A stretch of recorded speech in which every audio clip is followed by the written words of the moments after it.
साल था 1965। मैं 10 साल का था। हम अलीगढ़ आईटीआई के कैंपस में रहते थे। मेरे पिता प्रिंसिपल थे। जिंदगी सिंपल थी तब। दिन की आवाज होती थी, हथौड़ों की आवाज और मशीनों की घूमने की आवाज। रात को कैंपस शांत हो जाता था, लेकिन एक रात मशीनें खुद ब खुद चलने लगी। ये सब धीरे धीरे शुरू हुआ। दूर से एक आवाज, लेथ मशीन के घूमने की आवाज। ये आवाजें जो दिन में तो आम थीं, रात के सन्नाटे में डरावनी लगती थीं। रामू काका, जो रात के वॉचमैन थे, उन्होंने सबसे पहले ये बात बताई। वो एक नेक दिल और बूढ़े आदमी थे। उन्होंने कसम खाई कि उन्होंने मशीनों को चलते हुए सुना था। वो जांच करने गए थे। वर्कशॉप, जो हल्की सी चांदनी में नहाया हुआ था, खाली था, लेकिन मशीनें चल रही थीं।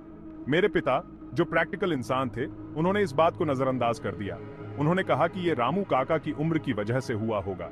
शायद उनके कान उन्हें धोखा दे रहे थे, लेकिन मैं उनकी आंखों में चिंता देख सकता था। वो साइंस के आदमी थे, लेकिन वो भी उस बेचैनी को दूर नहीं कर पा रहे थे जो हमारे घर में छा गई थी।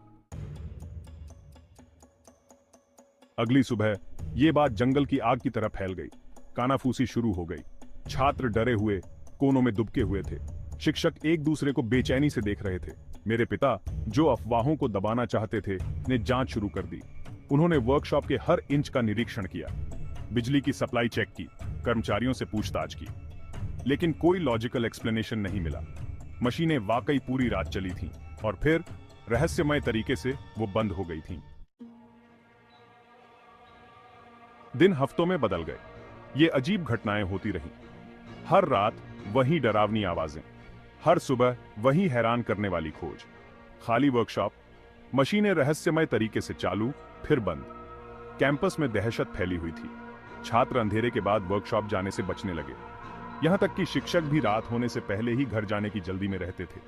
कभी जीवंत रहने वाला कैंपस अब एक अजीब सी खामोशी में डूबा हुआ था। ऐसा लगता था जैसे संस्थान की दीवारें खुद राज की फुसफुसाहट कर रही हों। मेरे पिताजी, जो इस सब का कारण जानने के लिए दृढ़ थे, ने खुद वर्कशॉप में रात बिताने का फैसला किया। वो बहुत बहादुर इंसान थे। बस एक टॉर्च और चाय के थर्मस के साथ उन्होंने खुद को वर्कशॉप में बंद कर लिया।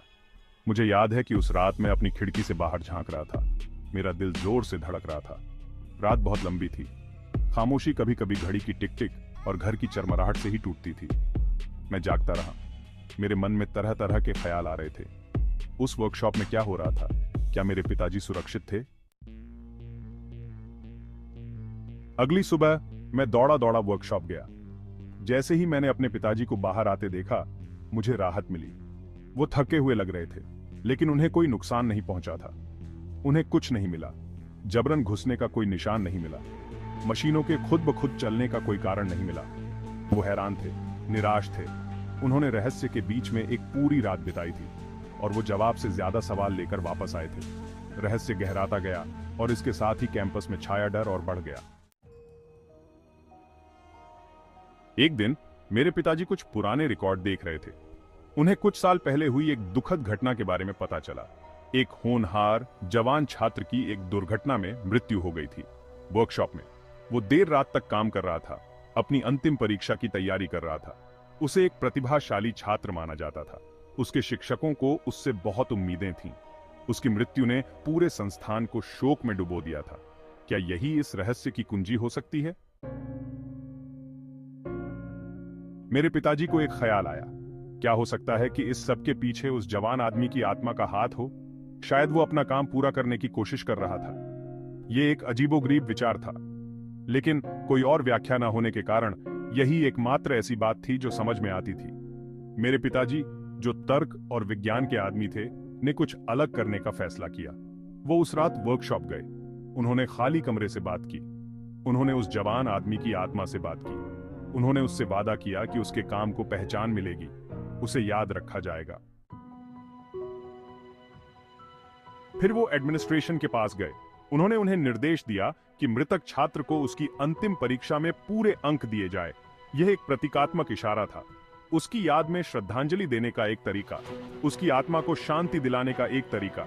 यह खबर जंगल की आग की तरह पूरे संस्थान में फैल गई। कुछ लोग समझे, कुछ को संदेह हुआ, लेकिन हर कोई बदलाव महसूस कर सकता था। हवा हल्की लग रही थी। डर थोड़ा कम होने लगा था। उस रात कोई अजीब आवाजें नहीं आईं, कोई मशीन अपने आप चालू नहीं हुई, सन्नाटा बना रहा। ऐसा लग रहा था जैसे वर्कशॉप की आत्मा को शांति मिल गई हो। अगली सुबह मेरे पिताजी वर्कशॉप गए। उन्होंने वर्क बेंच पर एक रेंच सलीके से रखा हुआ पाया, वही रेंच जिसका इस्तेमाल वो जवान आदमी अक्सर करता था। ऐसा लग रहा था जैसे आत्मा अलविदा कह रही हो। उसका काम हो गया था, उसकी आत्मा को शांति मिल गई थी। उस दिन के बाद से अजीब घटनाएं बंद हो गईं। वर्कशॉप एक बार फिर से सीखने और रचनात्मकता की आवाजों से भर गए। जवान छात्र की आत्मा को आखिरकार शांति मिल गई थी और अलीगढ़ आईटीआई आखिरकार राहत की सांस ले सका। इस अनुभव ने मेरे पिता को बदल दिया। इसने उन्हें सिखाया कि कभी-कभी तर्क और विज्ञान ही काफी नहीं होते। कभी-कभी आपको विश्वास की एक छलांग लगाने की जरूरत होती है और कभी-कभी सबसे अच्छा काम जो आप कर सकते हैं वो है एक बेचैन आत्मा को शांति देना।